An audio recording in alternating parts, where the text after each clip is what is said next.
Welcome, everyone.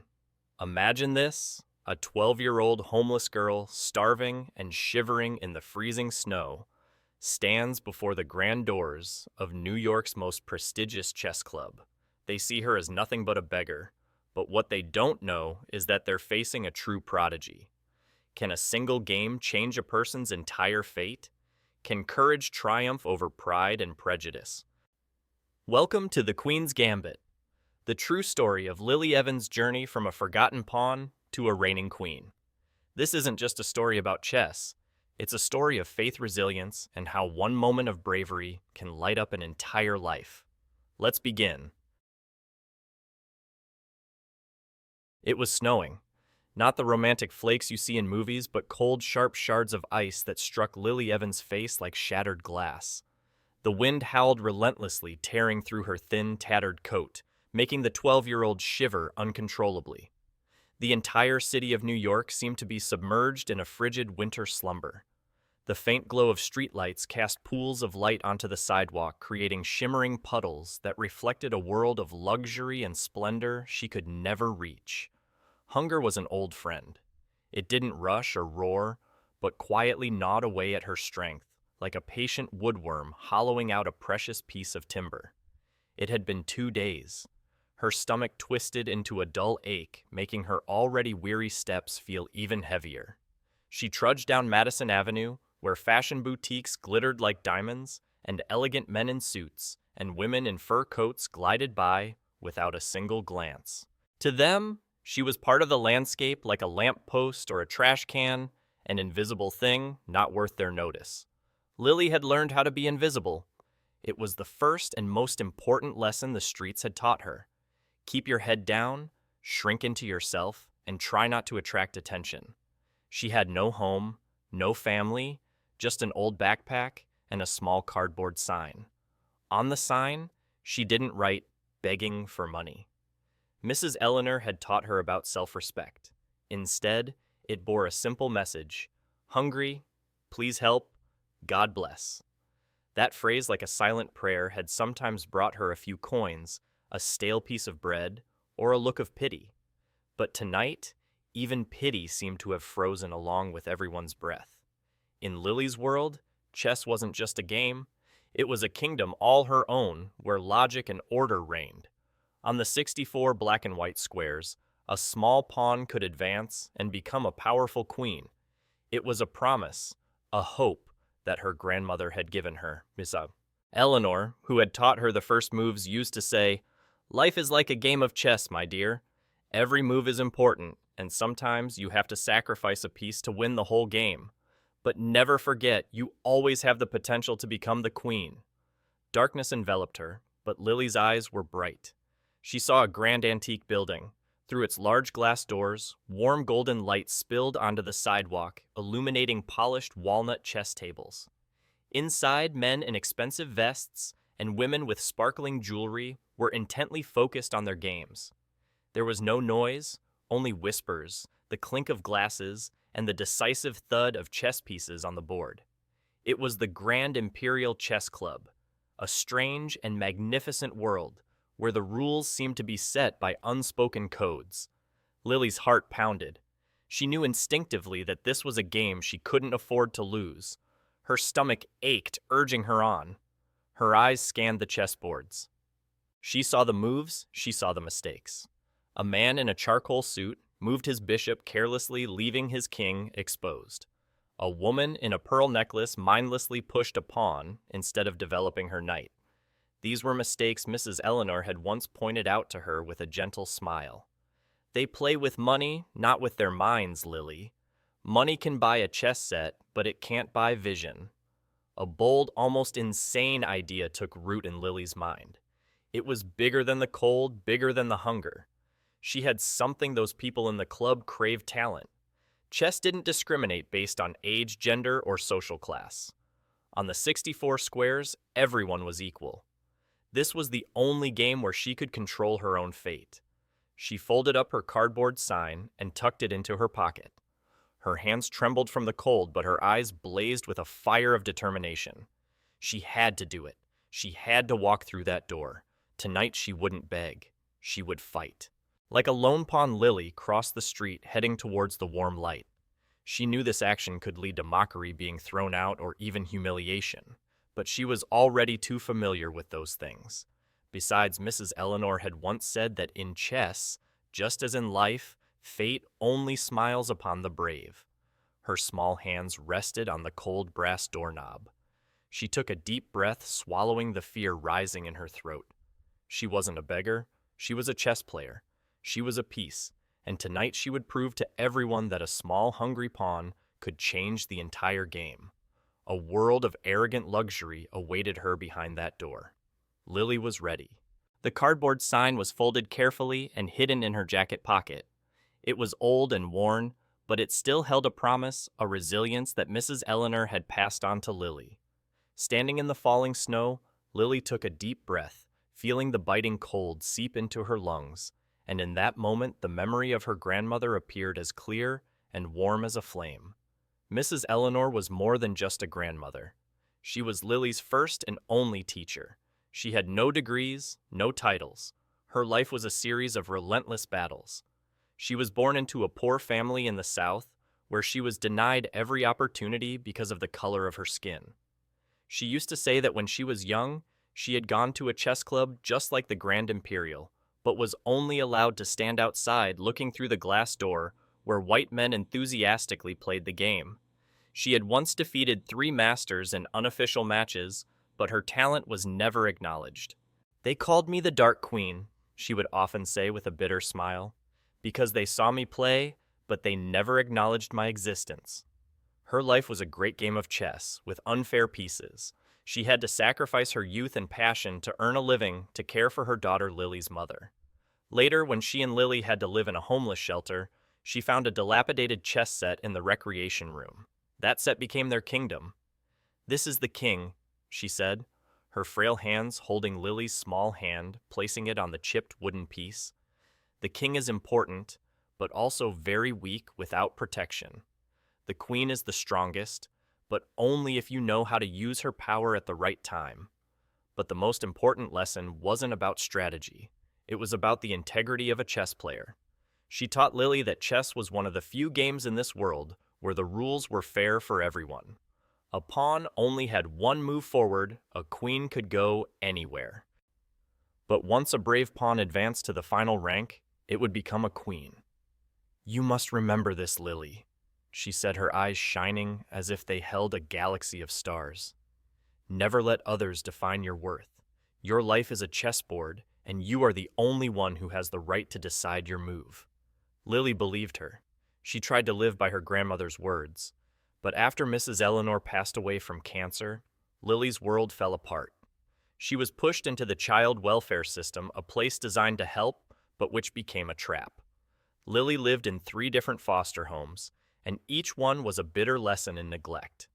The first family only cared about the allowance they received. 4 other foster children and Lily were locked in a dirty basement, fed scraps, and treated like shadows. She tried to tell the social worker, but they simply dismissed her with the words, "Kids often exaggerate." The second family seemed kinder. They gave her her own room, a clean bed. But the father had a frightening habit. He would stand outside her door at night, silently watching her from a distance.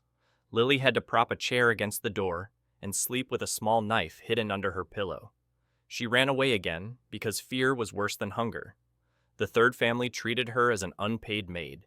She had to do all the housework care for the other children and was not allowed to study. When she asked for permission to join the school chess club, they laughed and said she should focus on more practical skills, like scrubbing floors. That was when Lily realized this system wasn't a place to help her, but a place to suffocate her talent and self-respect. Lily ran away. She had been living on the streets for 8 months, evading social workers and the police. Sometimes she had to sleep under bridges and dark alleys. Her old backpack contained only a few worn-out clothes, some chess books found in a trash can, and the small old chipped chess set Mrs. Eleanor had given her. On cold nights she would play chess by herself, creating matches in her head, analyzing the moves of the masters in her books. Chess not only kept her mind sharp, but was also the only thread connecting her to her grandmother and to the person she was inside, the person the system had tried to extinguish. Those memories, that pain and resilience, had forged the Lily Evans of today. She stood before the Grand Imperial Chess Club, not just for a meal. She was here to honor her grandmother, to prove that the legacy of the Dark Queen was still alive, and to claim justice for her. Lily took one last deep breath and pushed open the heavy oak door. The bell above chimed a small sound, but enough to draw everyone's attention toward her. The rich scent of leather whiskey and polished walnut filled the air, warming her against the cold outside. She stepped inside, not with her head down, not trying to hide. Her gaze was direct, holding all the determination Mrs. Eleanor had taught her. The biggest chess game of her life at last had begun. The chime of the doorbell was meant to be a dignified sound, but in the opulent space of the Grand Imperial Chess Club, it rang with the rude note of an intrusion. All eyes turned to Lily. A tall man in a security guard's uniform appeared. His face, initially a mask of cold professionalism, quickly shifted to contempt as he took in Lily, her tangled hair, her dirty coat, and her ripped sneakers.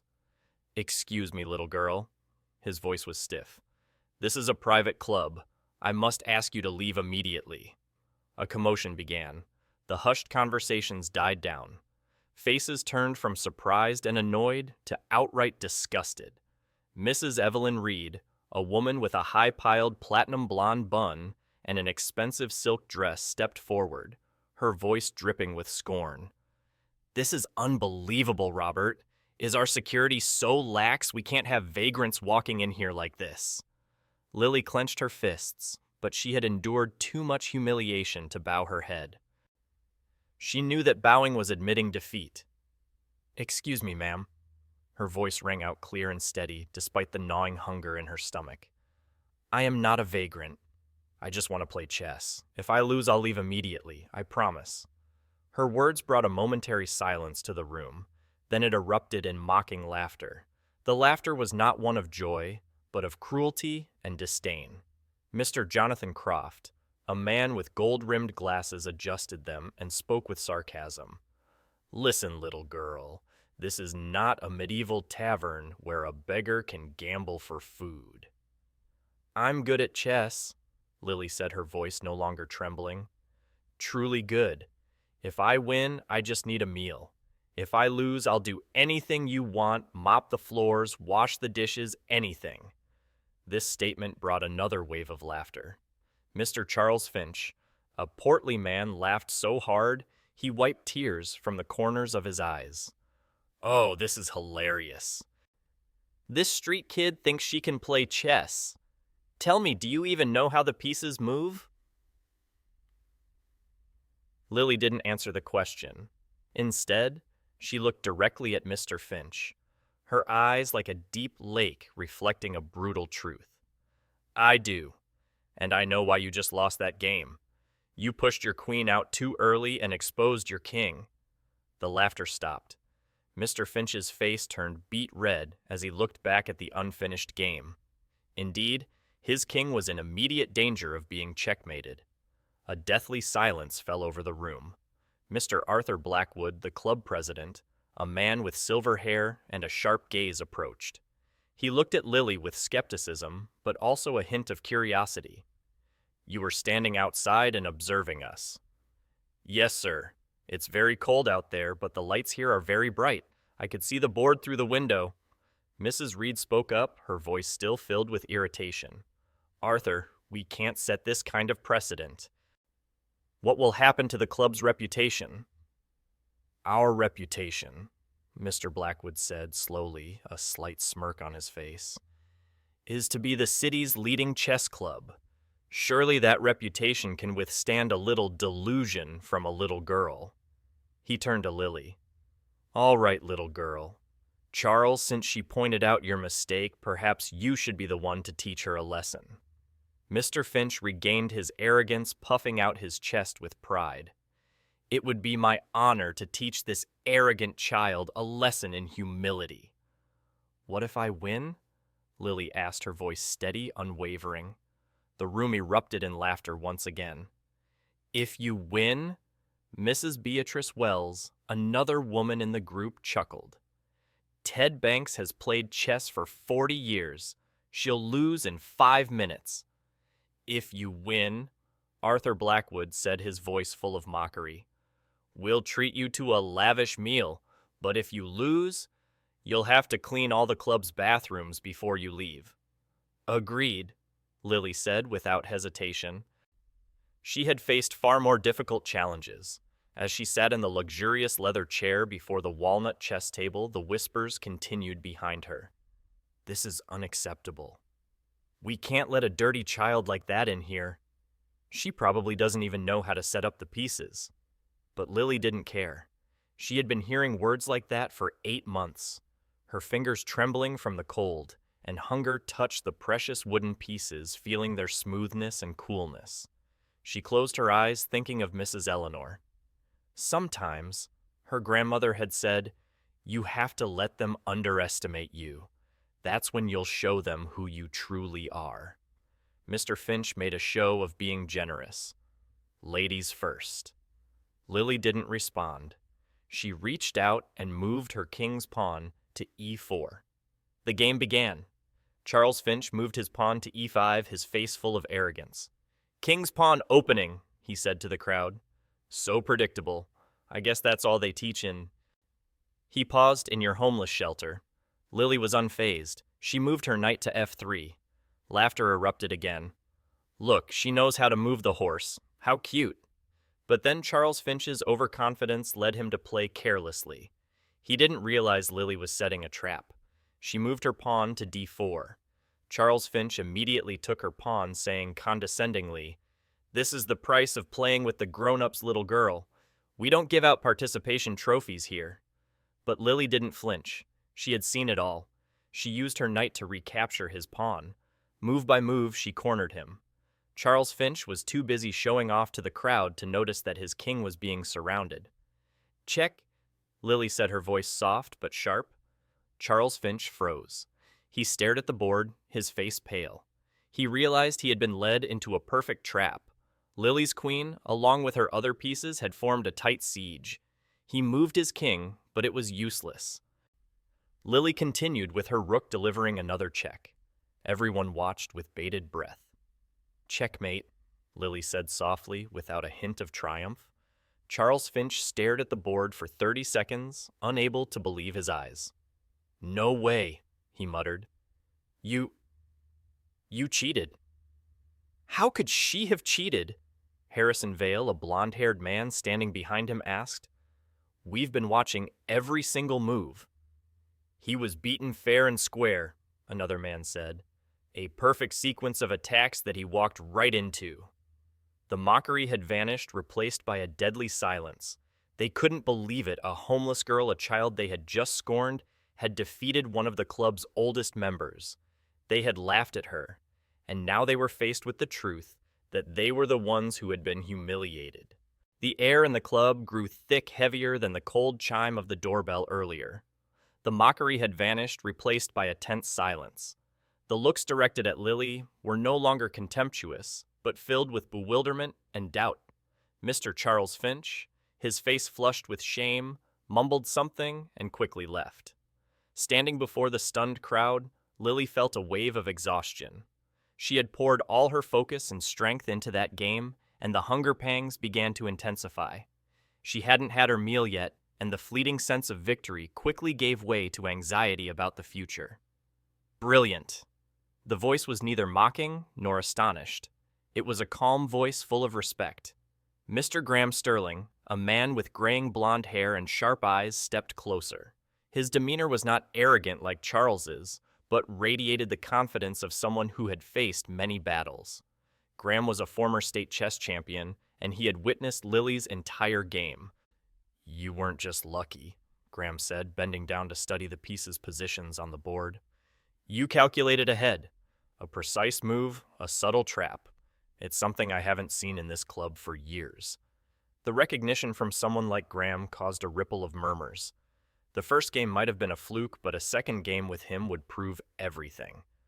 "I'd like to play a game with you," Graham said, not as a challenge, but as an invitation. "I won't bet with food. I'll play to learn." Lily nodded. She knew this was the most important game of the night. The game with Charles Finch was for survival. This game with Graham Sterling was for self-affirmation. She chose the black pieces. The confrontation began. Unlike Charles, Graham played cautiously. His every move was purposeful, building a solid defensive structure. Lily countered with a Sicilian opening and aggressive and powerful strategy. This made a few chess-knowledgeable members nod in silent admiration. They realized she didn't just know basic moves, she understood strategy. The entire room was completely silent. Most people couldn't comprehend the complexity of the moves, but they could feel the tension. This was not a simple recreational game, but a battle of wits on a different level. Lily, small and frail, was playing on par with a former champion. Lily played a game her grandmother had taught her. It was the hailstorm style, a persistent and gradual erosion chipping away at her opponent's defenses, bit by bit. She created an invisible pressure on Graham, forcing him to calculate every move carefully. At one point, Graham seemed to find a weakness and sacrificed a pawn to gain an advantage. It was a very deep move that required foresight. A few onlookers thought he had won, but Lily, after a few minutes of contemplation, found the only move to neutralize it. Just then, another man entered the club. He was small and neat, but his eyes were bright like two torches, scanning everything with a quick, sharp gaze. It was Grandmaster Kenji Sato, a special guest of the club. Kenji said nothing. He simply stood behind Graham, observing the game. He didn't need to ask. With a single glance, he understood the entire story and read the whole game. Kenji's presence made the room even quieter. Graham Sterling was a good player, but Kenji Sato was a legend. The game continued. Lily and Graham had played over 40 moves. Graham tried to find a winning path, but Lily had blocked every opening. Finally, Lily made a subtle move with her rook cornering Graham. He had no way to escape the match. Graham bowed his head, a smile on his lips, not of shame, but of respect. He extended his hand across the board. "I resign," he said clearly and with dignity. "Congratulations, little girl. This is one of the best games I've ever played." The room erupted in whispers. They couldn't believe it, a former state champion had lost. "This girl is only 12 years old," Graham said, loud enough for everyone to hear. "You all witnessed something extraordinary tonight. This girl is not lucky or a trickster. She is a genius." Another member, still in disbelief, protested. "But she's just a homeless child. Street kids don't play chess like that." But then a deep, authoritative voice rang out.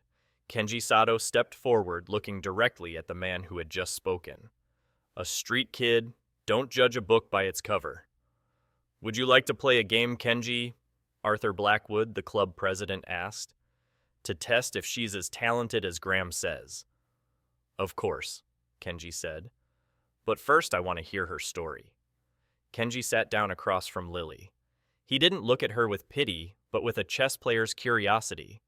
"Who taught you how to play chess, and how old are you really?" "My grandmother," Lily said, her voice full of emotion. "She taught me everything." "I'm 12. Your grandmother was a great woman," Kenji said, his voice warm. "You have an innate talent, someone who can see the beautiful moves, someone who can feel the game."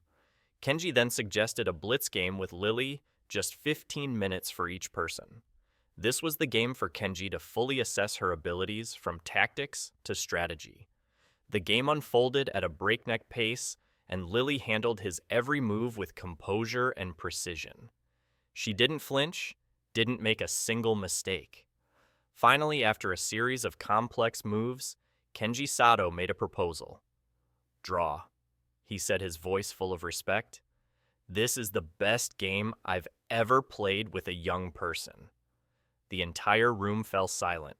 A homeless girl had drawn with a grandmaster. Kenji stood up, looked at everyone, and then said a sentence that Lily would never forget. "This girl is a gift. The question now is, what are you going to do with that gift?" Grandmaster Kenji Sato's declaration of a draw echoed through the room, followed by an absolute silence. Everyone stood stunned, trying to process what had just happened. A homeless girl had played to a draw against one of the world's best players. But then the silence was broken by whispers and murmurs. A few people still couldn't accept the truth, trying to explain it away as a stroke of luck or some sort of trick. Mr. Arthur Blackwood, the club's president, walked toward Lily. His gaze was no longer one of annoyance or contempt, but of confusion and curiosity. He looked at Lily, then at Kenji Sato, as if searching for an explanation. "Tell me," Kenji Sato said, his voice full of authority. "If this club isn't a place for those who love chess, then what is it? This is a place where we almost lost a talent only because we were so busy with our pride and our prejudices." Kenji's words were a powerful blow to everyone's arrogance. They had built a prestigious club, but had almost trampled on its very spirit. Just then, Mrs. Evelyn Reed, the woman who had initially scorned Lily, approached with her phone in her hand. Her face was pale. I just looked it up. Rose Thompson. There are articles from 1962. She really existed. A black female chess player who defeated 3 masters in unofficial games, but was denied entry to a major tournament because of her race and gender.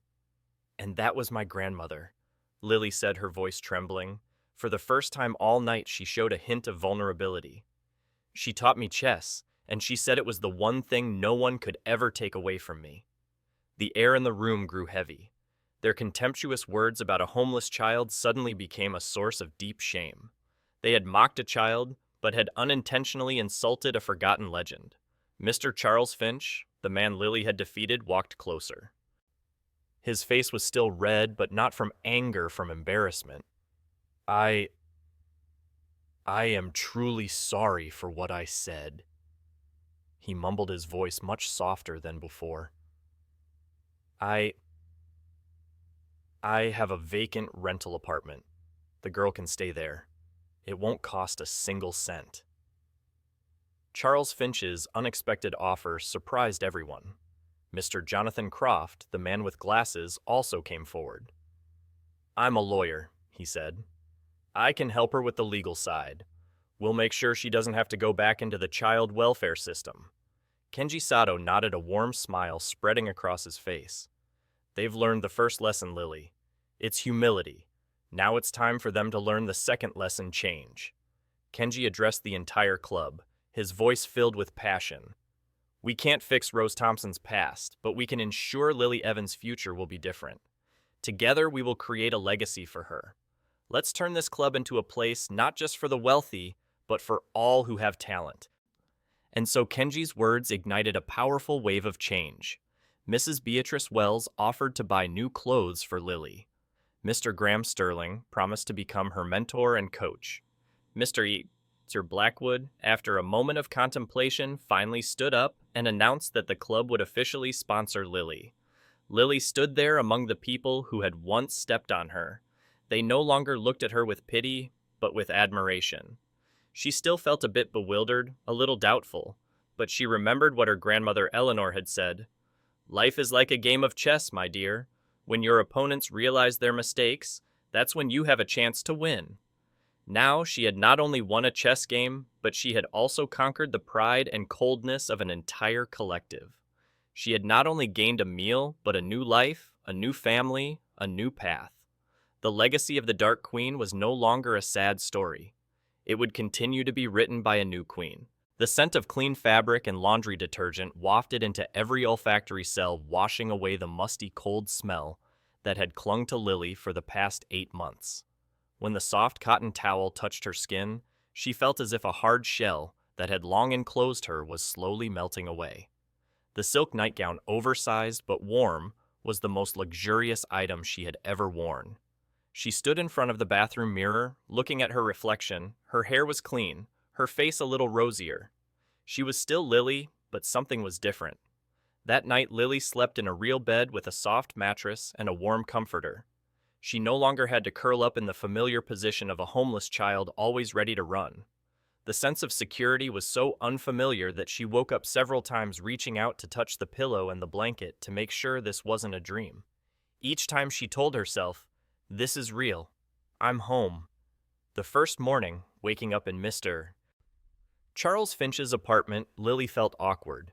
She walked softly, afraid of causing a disturbance.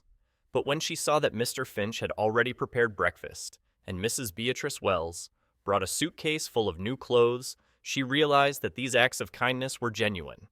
They no longer looked at her as a beggar, but as a guest, a friend.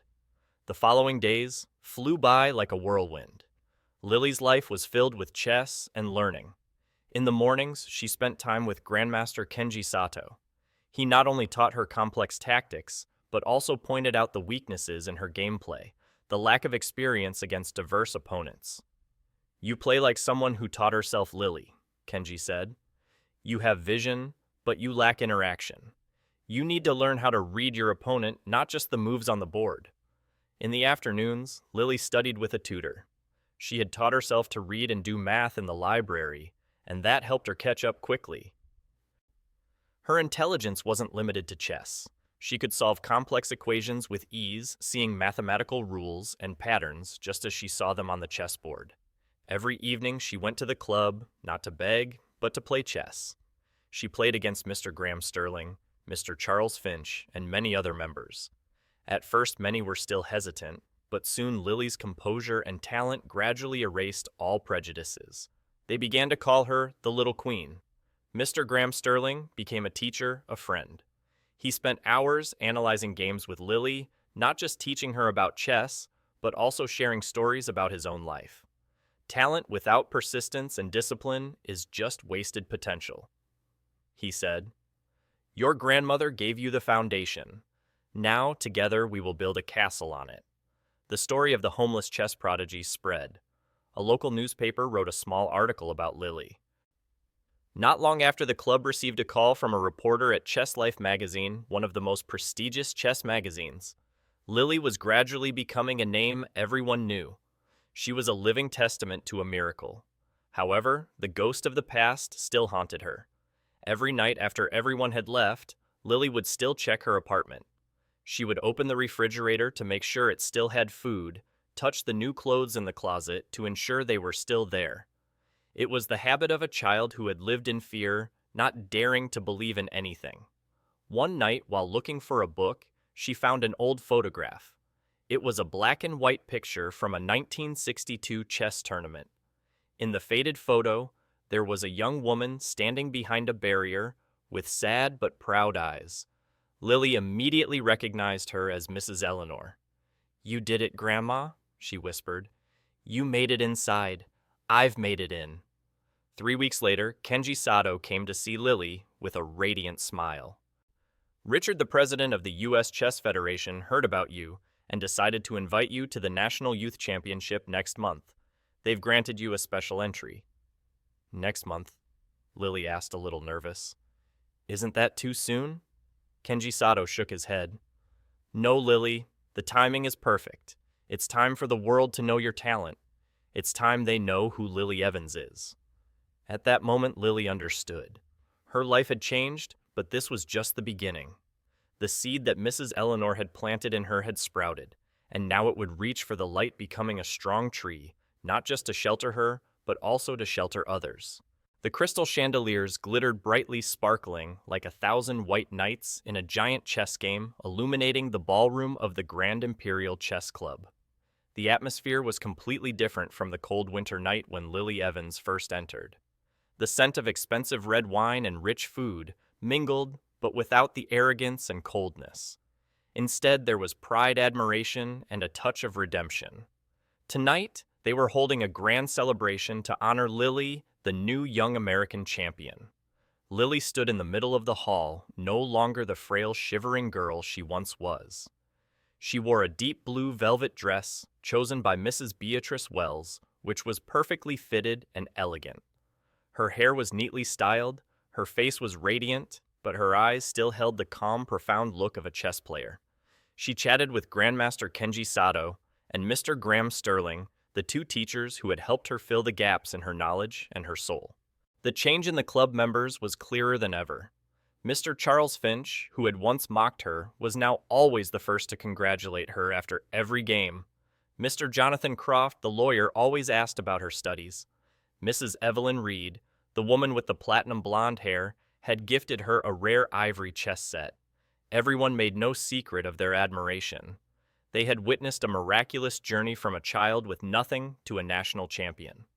Lily had played with a sense of mission. At the championship, she didn't just win. She played with a bold artistic style. She used complex tactics and unexpected moves that earned the praise of even seasoned chess experts. Each of her victories was not her own alone, but a promise she had made to Mrs. Eleanor. She had proven that her grandmother's talent, once rejected by history, was now reborn and shining in the most brilliant way possible. When a gentle chime rang, signaling it was time for a speech, all eyes turned to Lily again. She stepped onto the podium, facing the faces that had witnessed her painful beginning. She took a deep breath, feeling the warmth of the room and the warmth in her heart. "Ladies and gentlemen," Lily began, her voice soft, but loud enough for everyone to hear. "When I was little, my grandmother, Mrs. Eleanor, taught me that life is like a game of chess. Each of us is a piece, and our fate depends on the moves we choose. For a long time, I felt like I was just a pawn, a tiny, useless pawn that could only move forward, never back." A few members quietly nodded. They understood what she was saying. They had seen such a pawn on that cold winter night. "And then," Lily continued, "I came here to the Grand Imperial Chess Club with the sole hope of finding a meal. I thought this was a game I would have to fight alone. I was wrong." She looked directly at Mr. Finch, then at Mrs. Reed, Mr. Sterling, and Kenji Sato. "You showed me that chess is not a game played by oneself. It's a game we must play together. When I became champion, I realized that my victory wasn't just my own. It was Mrs. Eleanor's. It was for all those who were imprisoned by social prejudice. And it's also yours," she said, her voice full of emotion. "You changed. You saw a pawn and decided to help her become a queen. You didn't just give me a home, a meal, a new dress. You gave me hope. Hope that kindness and courage can change a game and change a kingdom." Lily took a deep breath, looking out the window where snowflakes were still falling. "My grandmother's kingdom used to be an old chessboard in a cold room. But tonight, my kingdom is this place. Our kingdom." She looked straight at everyone, her eyes shining. "Tonight, I want to announce that we will establish the Eleanor Evans Memorial Scholarship Fund.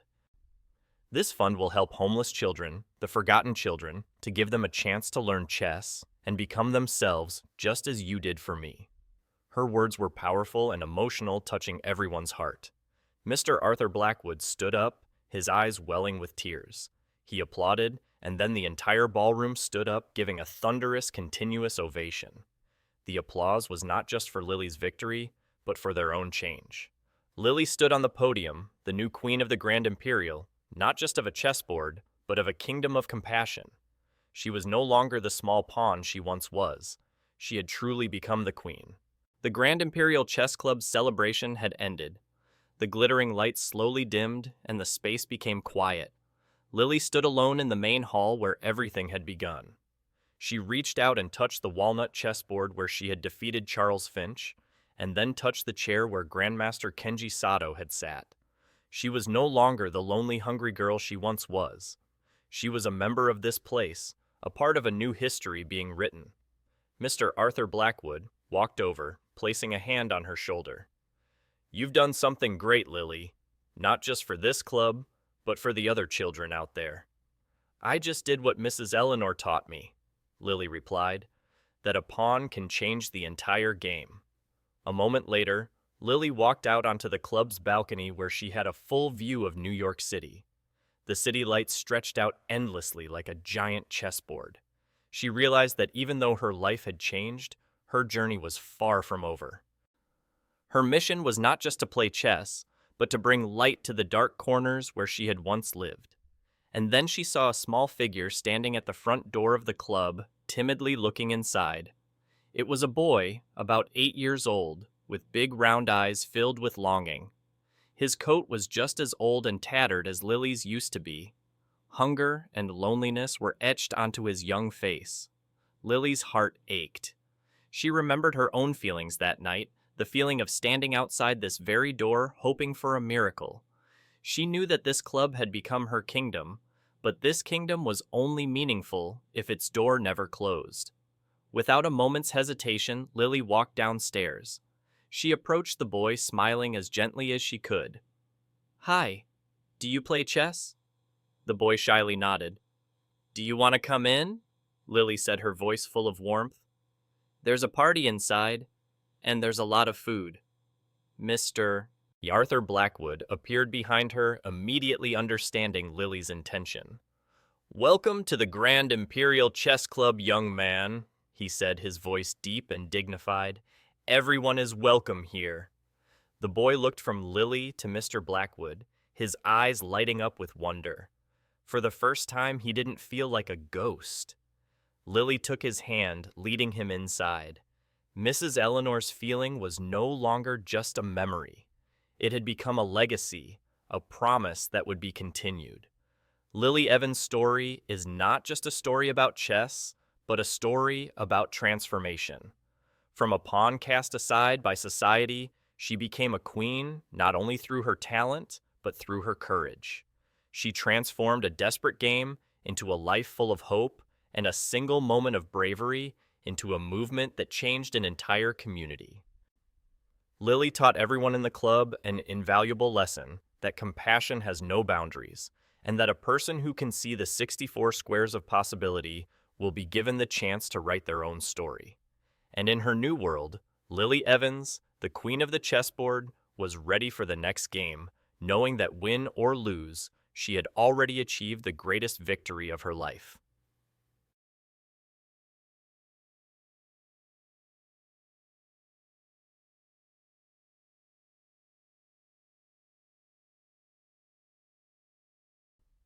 And that's the story of Lily Evans, a girl who didn't just conquer the 64 squares of a chessboard, but also triumphed over prejudice and the coldness of society.